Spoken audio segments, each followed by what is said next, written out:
警察是社会安全的守护者，尤其伫咧年节期间，经减回去翻动轻务，让市民会当安心过年。立委林俊宪过去议员服务处，拄好是伫咧中正派出所的下内，因此今日来到中正所来慰问，互春节期间伫所内福建的同仁，嘛会当感受到过年围炉的气氛。春节快到了啊，我想今天应该要来看一下我们最辛苦的警察同仁啊，他们是全年无休，365天。1天24小时啊，完全待命啊！尤其在春节时候呢，啊，在市区哦，更是外来人口最多了啊，观光客啦各式各样啊，所以我今天特别来到我们市区里面啊，最有传统的啊第2分局中正派出所啊，来跟我们的员警啊，大家聊聊天，看一下，我送一点小心意了啊，给大家加菜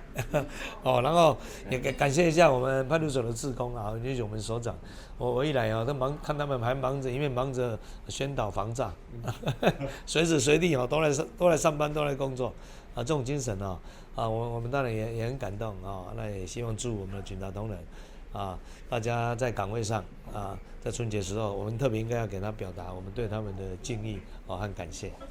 警察局第2分局长刘一忠以及中正所长沈振兴，也代表全体员警向林俊宪关怀表达感谢。谢谢委员在百忙之中抽空来跟我们加油打气。那在这边也代表2分局祝全国的观众新春愉快，全家幸福美满。结束中正派出所的慰问，委员林俊宪随即前往消防局中正分队，同款嘛是送3组的年菜，感谢消防人员牺牲假期，全年无休困，守护市民生命财产安全。记者张秀维采访报道。